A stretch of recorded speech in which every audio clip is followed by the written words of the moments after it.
My name is John LaBelle, and this is a sketch for a lecture for Kansas. I'm going to speak this evening about architecture as philosophy. So I'm borrowing the title from a book I wrote on the architect Louis Kahn, about whom we'll be speaking, Between Silence and Light, and then architecture as philosophy. So what do we mean by architecture as philosophy? We might define philosophy as seeking to understand the world and human being through intellectual means. But is not understanding the world and human being also a role of the arts? And I'm going to claim particularly architecture. Let's begin with what is the philosophical question, and of course it is, who are we and what are we doing here? And if we're in modern academia, in a university with departments of cosmology, physics, biology, sociology, we might say we are material creatures in a universe born 14 billion years ago in a Big Bang, who evolved by the accidents of natural selection and developed a big brain that gives us consciousness through the firing of neurons. So I like to say to my students, how many people believe that? I'm always surprised, almost nobody. So, have we bought the materialist story? There are other possibilities. We might say 6 major possibilities. The world and we were created by a creator who left instructions. The world is the intertwined consciousness of all beings. Our individual consciousness is a partaking of that universal consciousness. Number 3, the world is imbued with spirit. Human nature and spirit are one unified whole. Number 4, we are cultural creatures built on historical traditions. 5, the moral center is in the heart of each individual. And maybe you've recognized a label for each of these, and of course number 6 is materialism. The world and we are made of matter, energy, and the laws of nature. Humans came about through random accidents. Consciousness is merely the firing of neurons. So let's see these in architecture. Number 1, the world and we were created by a creator who left instructions. And that would include the biblical traditions, and great example of that, we don't build this way anymore, but in the 11 and 1200s, we get the great Gothic cathedrals, here's Chartres. We see here in the nave the stained glass bringing the interpenetrating force of God into the interior of the cathedral, the way we would want God's Spirit to illuminate our souls. And in the top left, we see Christ coming into manifestation in the world through the mandorla. So we might think of the Gothic cathedral as a means for finding relationship between the worldly and the transcendent. And number 2, the world is the intertwined consciousness of all beings. Our individual consciousness is a partaking of that universal consciousness. We see that in Buddhism, among other traditions. And here's Borobudur, the greatest Buddhist stupa. And you climb each of the levels and then walk all the way around, seeing these bas-reliefs of stories of the life of the Buddha, and then climb to the next level. You do this on pilgrimage and sort of develop your soul in doing so. And here's a notion of a totally different kind of self. So on the right, I have perhaps the greatest Western sculpture, Michelangelo's David. We see a person with an interior psychology who is focused on a coming action. On the left is Prajna Paramita, goddess of transcendent wisdom, an Indonesian version of the sculpture, and male, female, eyes open, eyes closed. And so we see in the Eastern sculpture, in yoga, the deliberate stopping of the spontaneous chatter of the mind stuff. We see this meditative state. Number 3, the world is imbued with spirit. Human nature and spirit are one unified whole. We see this traditionally in China and Japan. So whereas in the West, all of the heroes slay the dragon is symbolic of the female earth energies. In China, the dragon is venerated. And here, switching over to Japan, is the beginnings of the Shinto temple. First, a spot with maybe spirit energy is detected, and we mark it with, in this case, with a rope around the tree, and then maybe make a little temple to protect offerings left for the spirits. And the great Shinto shrine in Japan is Ise Shrine, and it is rebuilt every 20 years because it's made of raw wood, unfinished. And in a period of time, it starts to rot, return to nature, and then rather than build in stone and try to resist that natural process, this traditional temple is built in wood. The process is allowed to happen, and it's renewed every 20 years. Switching back to China, and we'll refer to this later, we read from the Tao Te Ching, the great Chinese mystical book, the Tao that can be told is not the eternal Tao. The name that can be named is not the eternal name. The nameless is the beginning of heaven and earth. The named is the mother of 10,000 things. Ever desire less, one can see the mystery. Ever desiring, one sees the manifestations. The two spring from the same source but differ in name. This appears as darkness. So we're going to see Louis Kahn's take on this in a few minutes. Number 4, we are cultural creatures built on historical traditions, and we see this in the architecture of the Beaux-Arts. So the École des Beaux-Arts was a school in Paris where many American architects studied in the late 19th, early 20th century. The students there learned from the Greek and Roman classics. It was brought here in the late 1800s, here in the Chicago World's Fair of 1893. 750,000 people came on opening day, and their first thought was, why doesn't my city look like that? And they went home and built it. So here in New York are the Public Library, Grand Central Station, the Washington Square Arch, and the Metropolitan Museum, and some of the Beaux-Arts buildings in Kansas City. And here's the National Gallery in Washington, D.C. by John Russell Pope, and we see on the bottom the exterior and interior of the Roman Pantheon from 125 A.D., and you see Pope borrowing these forms for the National Gallery, saying in effect that we are descendants of Rome, that Greek and Roman literature live in us, the art lives in us, the values live in us. With modernism, we're going to see that rejected. Number 5 is the moral center is in the heart of each individual, and we see this in Western culture. So here is the Villa Rotunda by Andrea Palladio, great Renaissance building.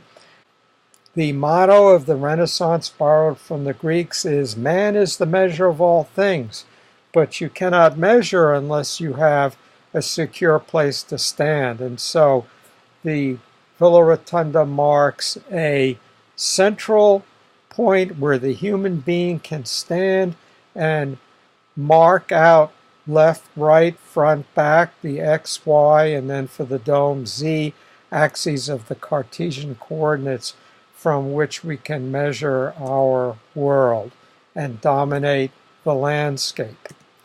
And this idea of the centrality of the human being, here we see a line from the Arthurian romances, the tales of King Arthur and the Knights of the Round Table.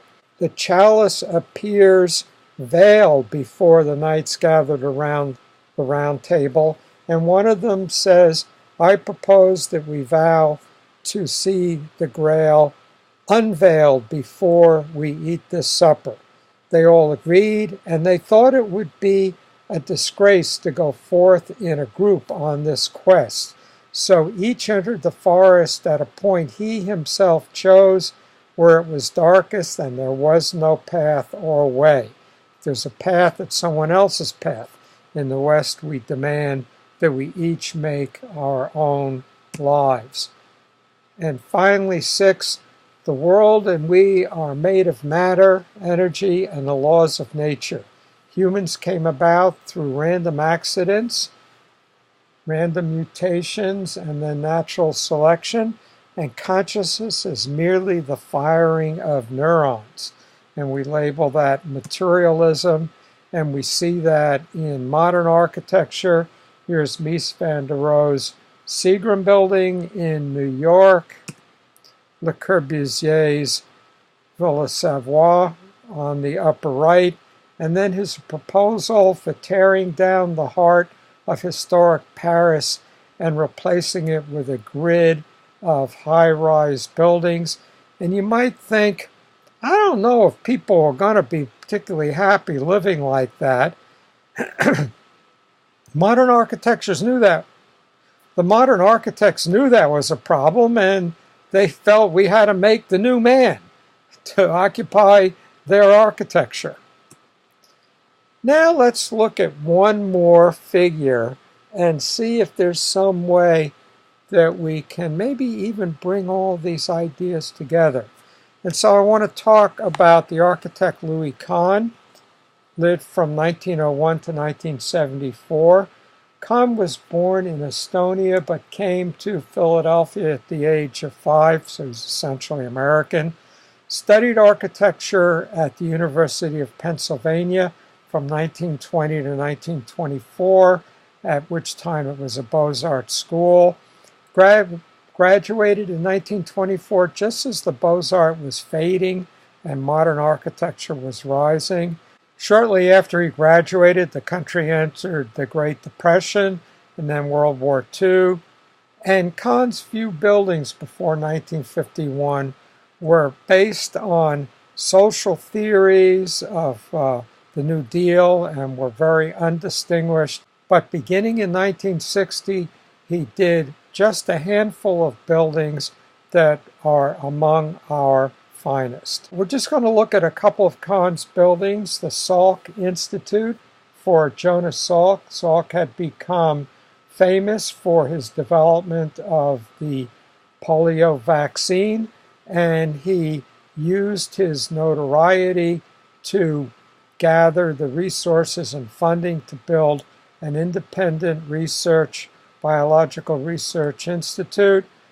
And on the cliffs over the Pacific Ocean in La Jolla, California, just north of San Diego, we see here the teak walls of the studies for the scientists, and behind them the laboratories. I won't go into too much detail here, but we can see the richness of form with which Kahn worked, treating the plaza as a cathedral without a ceiling, viewing out to the Pacific Ocean and this band of water running down the center. And the building is a series of concentric circles serving at the outer ring, the body with stairs, toilets, elevators. The red is the laboratory serving the mind. There are corridors outside laboratories where scientists encounter each other, serving society. Then the studies for the scientists, where they render their observations into theory, which is a cultural act, and then finally in the center, this cathedral without a ceiling, the plaza serving the spirit. He did the Kimball Art Museum in Fort Worth, Texas, recalling the great vaults of Rome, and inside bathing these vaults with reflected light. He did a museum for British art at Yale in New Haven, rather dull with unfinished stainless steel on the exterior, but exploding up to the skylights with this bright blonde oak wood on the interior, recalling a British manor house. And the Exeter Library in New Hampshire. And here on the outside we see what strikes us as a rather simple brick box, but the interior then again explodes up to the skylights. And Kahn begins every project with the question, what does this building want to be? And he says of a library, there should be a place with great tables on which the librarian can put out the books, and the reader would take the book and go to the light. And so on the very perimeter of the building, he has these little study carrels for the high school students. They can paste up notes from their friends, etc., and be in the light of the perimeter of the building. Again, to look at this exterior of brick, we'll just do a moment of some inside baseball about architecture. In his first important building on the left here are the medical towers at the University of Pennsylvania. And these towers that you see here are poured-in-place concrete, and the brick is merely a veneer. And Kahn was very embarrassed that he had done that. He said, bricks built Rome, and we were insulting them by treating them as paint, just to cover up the concrete. And so the bricks on the far right on Exeter are actually the structure. They are the columns that support the building, and we see the detail for that in the center. So Kahn wants to respect each of the materials he uses. We'll talk about that again in a moment. So what does Kahn say about ourselves and the world? And he says this directly and in his architecture. So Kahn rejects the monumentality, the celebration of Greece and Rome of the Beaux-Arts from his education, which is a rootedness in the past, and instead becomes interested in order, which is a rootedness in itself. What is the order of something? What is its inner nature? What are its origins? And he wrote, or more often than writing, he spoke. And he said, I tried to find out what order is, and he was unable to. And finally, he stopped and just said, order is. Now, how do you describe something that you can't describe directly? And the answer is through poetic metaphor. And Kahn used the metaphor of silence and light. He said, inspiration is the feeling of beginning at the threshold where silence and light meet. Silence is the unmeasurable desire to be, desire to express, the source of new need. Light is the measurable, giver of all presence, by will, by law, the measure of things already made.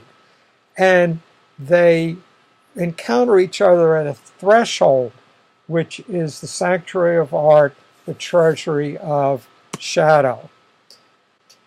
Now, Kahn's metaphor of light is very powerful because he's playing between both a metaphorical meaning and a literal meaning. He said that all the material in nature, the mountains and the streams and the air and we, are made of light which has been spent. And this crumpled mass called material casts a shadow, and the shadow belongs to light. So when we make an architectural drawing, the black line is where the light is not, and it's where the wall will be. and then the wall is where the light stops, encounters the wall, condenses, and becomes material. So Kant says that just the way we can speak to the building and ask, what does this building want to be, we can inquire about each material. He says if you think of brick and you're considering the orders, you consider the nature of brick. You say to brick, what do you want, brick? Brick says to you, I like an arch. If you say to brick, arches are expensive and I can use a concrete lintel over an opening, what do you think of that, brick? Brick says, I like an arch. Now, there's a whole notion here of how the world's put together, that there's this realm of potential, which Kant calls silence, and that we can bring things into manifestation. And I want to make the point that this way of thinking is not unique to Kant, not unique to architecture, but let's look at two other architects. So this is Louis Sullivan, whom we perhaps know as being the mentor of Frank Lloyd Wright, but an extremely important architect in his own right. And in his last book, he draws this split open seed, and in the center is the germ. And he says, the germ is the real thing, the seat of identity. Within its delicate mechanism lies the will to power, the function which is to seek and eventually to find its full expression in form. So just as Kant saw the building residing in the realm of silence, desiring to come into manifestation, Sullivan sees the identity residing in this germ, seeking to find its full expression in form. And then Frank Lloyd Wright writes, what is honor? Not the rules of a code, but the nature of honor. What would be the honor of a brick? That in the brick which makes the brick a brick. So the brick has a will. The brick gathers to itself redness, squareness, hardness, and expresses itself as brick. So how should we think of the way the universe is put together? And of course, we begin with the Newtonian notion of space, matter, energy, but that was 100 years ago. It's already, 1905 is Einstein's special relativity, 1915 is general relativity, 1900 is the beginning of quantum theory. And so the great English physicist James Jeans says, the universe begins to look more like a great thought than a great machine. And John Archibald Wheeler, great American physicist, writes, no phenomena is a real phenomena until it is an observed phenomena. Our observation is fundamental to the manifestation of the universe. So these are physicists speaking this way. So maybe we can think about these worlds more and how they might be related. Again, our Eastern Prajna Paramita, our Western David. And we see in the Tao Te Ching, the Tao begot one, one begot two, two begot three, and the three begot the 10,000 things. The 10,000 things are born of being, being is born of not being. And then the two are essentially the same. And we see Louis Kahn write, I liken the emergence of light to a manifestation of two brothers, knowing quite well that there are not two brothers, nor even one. Going to get tricky here. So Kahn's notion of order, all things, including the building before it is designed, exist in a realm of potential that he calls silence.